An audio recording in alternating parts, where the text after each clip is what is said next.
Hello मेरे प्यारे बच्चों, आप सभी का आपके प्यारे से चैनल पर बहुत बहुत स्वागत है। मैं आपके लिए क्लास 10th मैथ का जो सीरीज़ है लेकर के आया हूँ। आज हम इसका दूसरा क्लास कवर करने वाले हैं और इसमें जो बचे सवाल हैं प्रश्नावली 1.1 के उसको कवर करेंगे। 4, 5, 6, 7 इसके 3 सवाल कल हो गए थे। प्रश्नावली 1.1 है, पार्ट 2 है इसका, ठीक है। पार्ट 1 कल हमने कवर कर दिया था। चलिए ध्यान से देखिएगा, चौथा सवाल क्या कह रहा है। क्वेश्चन नंबर 4 खूब ध्यान से समझेंगे ना तो बहुत ही ईजी है। और ये सवाल, ऐसे सवाल आप पेपर अगर उठा करके देखेंगे तो बार बार आए भी हैं, ये भी समझ लीजिए, ठीक है। क्या सवाल है, कहा है कि HCF 306 और 657 का 9 है। क्या है, 306 और 657 का क्या HCF कितना आया है भैया, 9 आया है। तो आपसे LCM पूछा है, ठीक है। ऐसा सवाल आपके एग्जाम में जब आएगा तो आप क्या करेंगे, आपको एक सूत्र याद रखना होगा। क्या सूत्र होता है कि दोनों संख्याओं का गुणन, दो संख्याओं का गुणन करेंगे, वो बराबर होता है दोनों संख्याओं के HCF गुणे LCM के, ठीक है। दो संख्याओं का गुणनफल मतलब पहली संख्या गुणे दूसरी संख्या होता है, बराबर HCF गुणे LCM। इसको इस फॉर्म में समझेंगे तो ज़्यादा समझ में आएगा, क्योंकि देखिए यहाँ पे 4 पार्टी है, पहला नंबर, दूसरा नंबर, HCF LCM। अब 4 में से आपको 3 वैल्यू देगा। मान लो कि यहाँ पे उसने क्या दिया है, उसने पहला नंबर दिया है, दूसरा दिया है, HCF दे करके LCM पूछा है। अभी क्वेश्चन वाले का मन कर दे HCF पूछने का, या पहला नंबर कर दे या दूसरा नंबर कर दे, तो आप क्या करेंगे, आप थोड़ा सा समीकरण इसका बनाना सीखो। जैसे आप समीकरण बनाते हैं, समीकरण अगर आपको सॉल्व करना आता है तो कैसे करेंगे, ध्यान दीजिए। यहाँ पे मैं 1 से 4 सिस्टम बना रहा हूँ, ध्यानपूर्वक देखेंगे तो बहुत काम करेगा ये। अगर मुझसे कोई फर्स्ट नंबर पूछा कि बताइए, एक संख्या दे दे, HCF LCM दे दे, कहे बताए दूसरी संख्या क्या है, तो मैं पहली संख्या पूछा है ना उसको यहीं छोड़ दिया हूँ और HCF और LCM उस पार बैठा है। अब बताइए, संख्या अगर बराबर के इस पार दोनों संख्याएं दोनों गुणे में है, तो जो दूसरी संख्या हो जाएगी कहाँ जाएगी, बटे में चली जाएगी। तो मतलब HCF गुणे LCM करके दूसरी संख्या से भाग कर देंगे तो आप पहली पा जाएंगे, और अगर आपको वही दूसरी चाहिए तो आप पहली से भाग कर देंगे। क्या कर देंगे भैया, पहली से भाग कर देंगे, ठीक है। 4 टाइप का सवाल बन सकता है, आप केवल यही रट के मत चलिएगा, सूत्र ये याद रखिएगा। इस सूत्र से 4 टाइप का सवाल बन सकता है, या तो LCM, या तो HCF, या तो पहली संख्या, या तो दूसरी संख्या पूछ सकता है, ठीक है। चलिए अभी मान लो मुझसे HCF या LCM पूछेगा तो क्या करूंगा, इधर वाली पार्टी तो इधर ही बैठी रहेगी, first number into second number का जो गुणा करके वैल्यू आएगा वो इस पार रहेगा। अगर मुझसे HCF पूछेगा तो बटे में LCM आ जाएगा, ठीक है। अब अगर मुझसे LCM पूछा है तो बटे में क्या आ जाएगा, बटे में HCF आ जाएगा। और इसी बेस्ड आपका सवाल है, यही वाला केस आपसे पूछा है। तो आइए सॉल्व करके चेक भी कर लेते हैं, और आपको मैंने चारों चीज क्लियर भी कर दिया है। तो पहली संख्या गुणे दूसरी संख्या क्या होगा, ये अब मैं मिटा दे रहा हूं, ठीक है। पहली संख्या हमारी कितनी है, 306 है, गुणे 657 बटे में क्या आ जाएगा, HCF, बटे में HCF कितना दिया है, 9। ये किसके बराबर होगा, यही तो होगा LCM के बराबर जो आपसे पूछा है। बस इसी को सॉल्व कर लिया जाए, इसी को सॉल्व कर देंगे आपका काम हो जाएगा। 9 से काटिए, देखिए कटता है, 9 1 के 9 और 9 सते 63 होता है, बचा 2 है यहाँ पे, तो 27 हो जाएगा, 9 त्रिक 27 हो जाएगा। कितना बचेगा भैया, 73, ठीक है। अभी हम लोग क्या करेंगे, गुणा कर लेंगे। अभी हम लोग क्या करेंगे, 73 में 306 का गुणा कर लिया जाएगा, तो 306 गुणे 73 कर देंगे, वही हमारा क्या हो जाएगा, LCM हो जाएगा।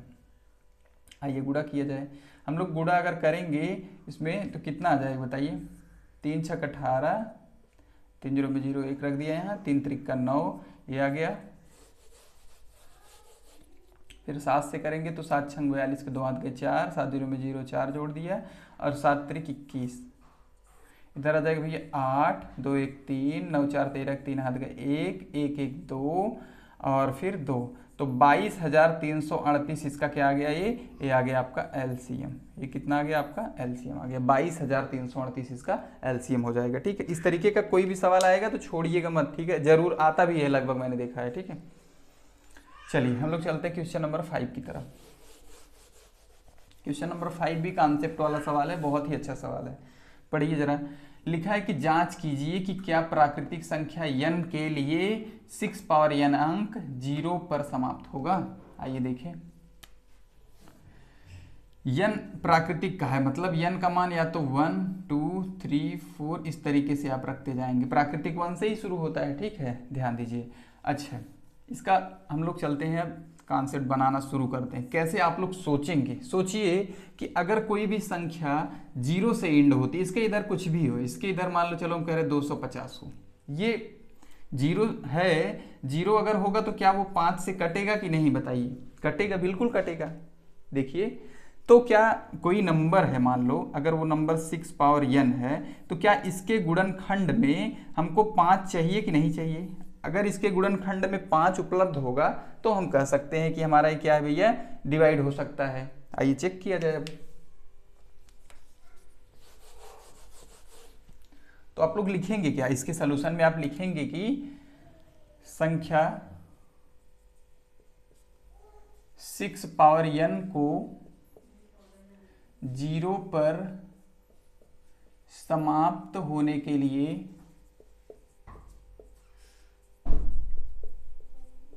0 पर समाप्त होने के लिए 5 से विभाज्य होना पड़ेगा। अतः संख्या 6 पावर n के अभाज्य गुणनखंड में, अभाज्य कटने का मतलब जैसे 5 से कोई नंबर अगर कट रहा है तो इसका मतलब उसमें 5 है ना। जैसे मान लीजिए चलो यहाँ 5 है तो 5 गुणे 1 है, यहाँ 10 है तो 5 गुणे 2 है, तो जब तक 5 इसमें रहता नहीं है तब तक कटता थोड़ी है। तब वो आप डेसिमल में जाके भले काटिए, लेकिन आप एग्जैक्ट जो है इंटेजर के रूप में डिवाइड नहीं कर सकते हैं, ठीक है। तो अभाज्य गुणनखंड में 5 होना चाहिए,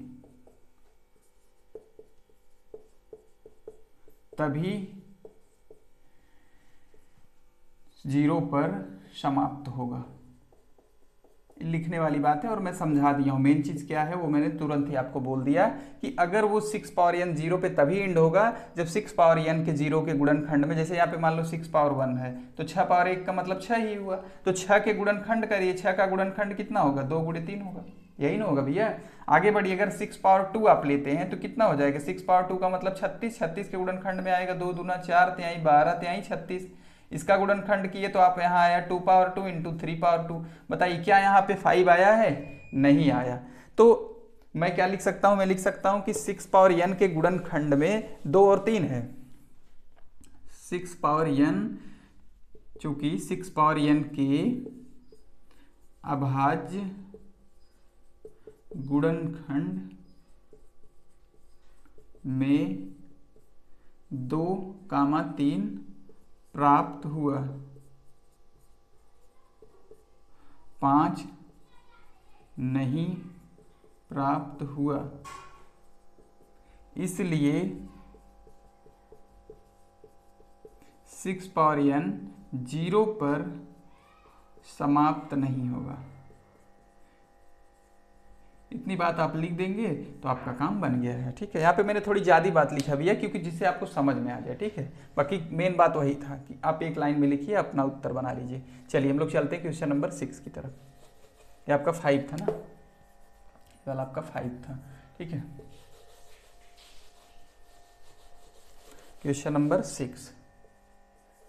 6 में क्या है, 6 कह रहा है कि व्याख्या कीजिए कि नंबर 6 7 इंटू 11 इंटू 13 प्लस 3 और 7 6 5 4 3 2 1 प्लस 5, ये दोनों नंबर क्या है, भाज्य संख्या क्यों है, ये आपको दिखाना है। कि ये बोल दिया है कि भाज्य है, लेकिन क्यों है आपको बताना होगा। तो सबसे पहले भाज्य को समझिए, भाज्य अभाज्य समझना बहुत जरूरी है। भाज्य और अभाज्य, ये जो बेसिक बात छोड़ के आते हैं हम लोग, ये समस्या करता है बाद में। भाज्य संख्याएं वही संख्याएं होती हैं जिनको काटने वाले 2 से ज्यादा लोग होते हैं, जिनको काटने वाले 2 से ज्यादा लोग होते हैं, ठीक है, 2 से ज्यादा।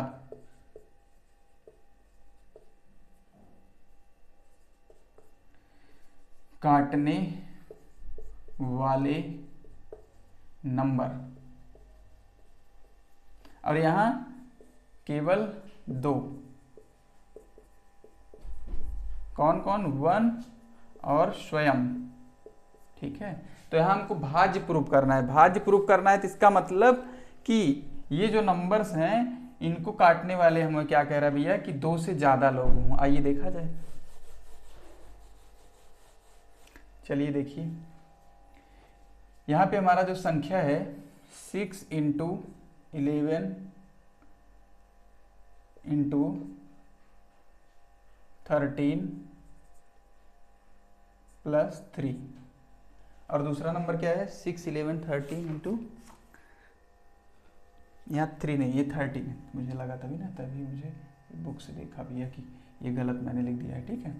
एक नंबर है और दूसरा नंबर क्या है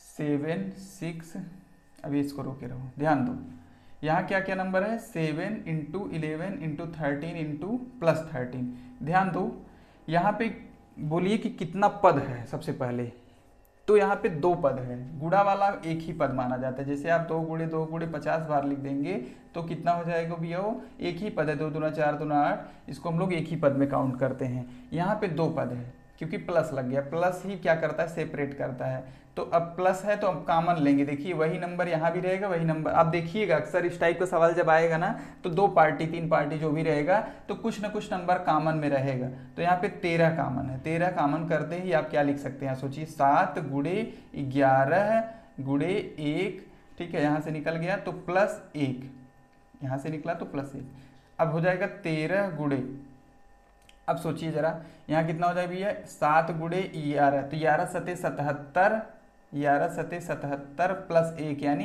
78 आ गया। इसका पूरा मान जो अभी हमने सॉल्व किया इस स्टेप के बाद ये, फिर ये 13 गुणे 78 हो गया।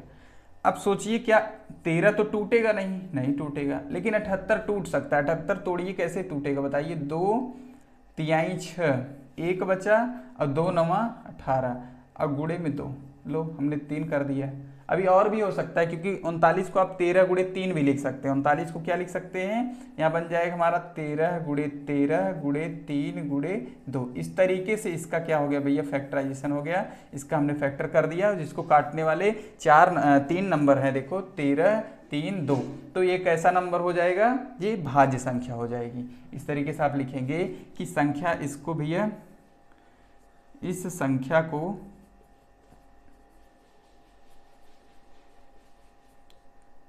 संख्या को विभाजित करने वाले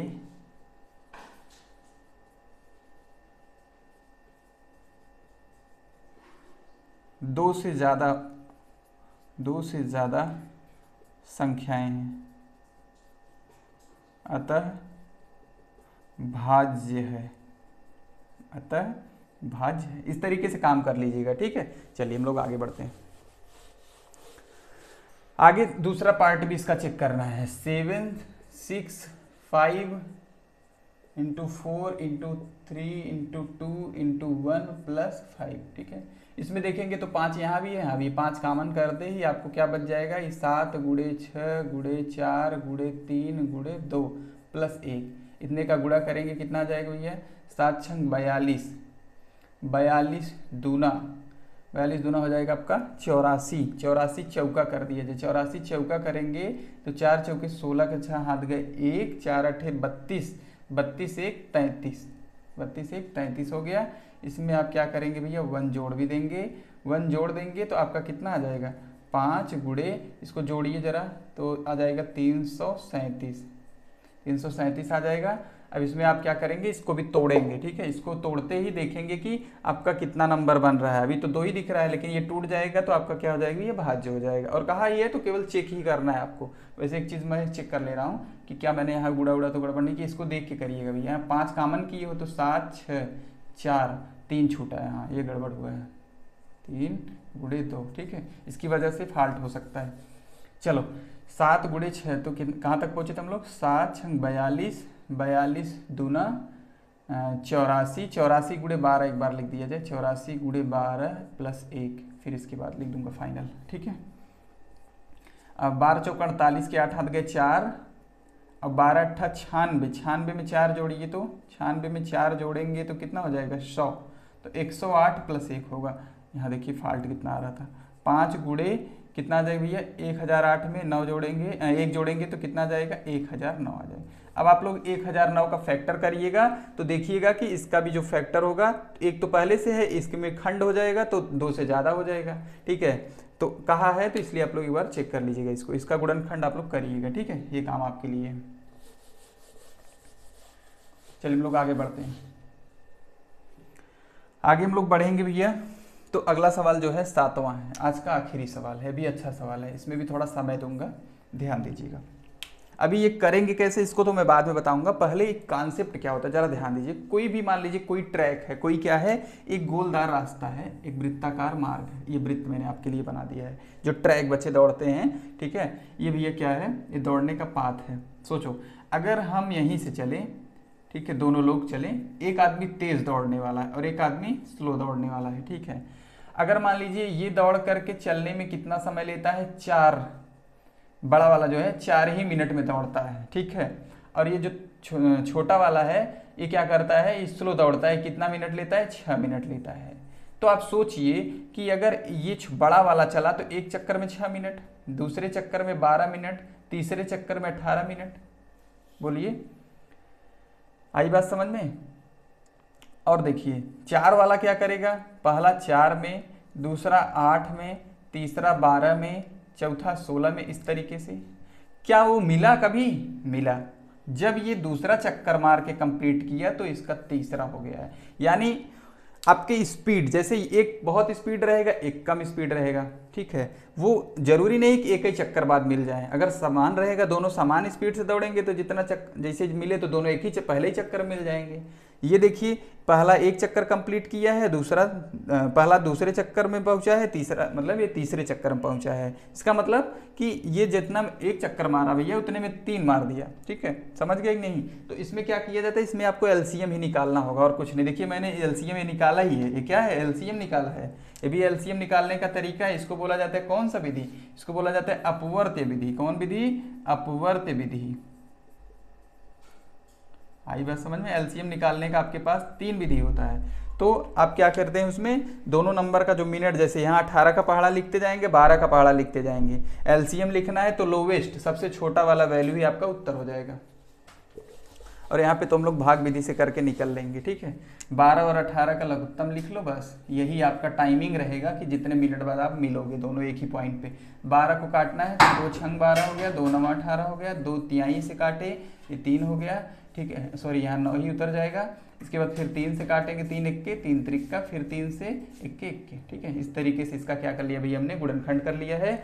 अब देखते हैं क्या नंबर आएगा हमारा, 2 दूना 4, तिहाई 12, तिहाई 36। इसका मतलब 36 मिनट बाद, इसका मतलब 36 मिनट बाद तीनों मिलेंगे। ये कितना चक्कर मार लेगा, 3 चक्कर मार लेगा। ये कितना चक्कर मार लेगा, 2 चक्कर मार लेगा। इसका मतलब इसका तीसरा पूरा होगा, इसका दूसरा पूरा होगा, तब जा करके दोनों मिलेंगे, ठीक है।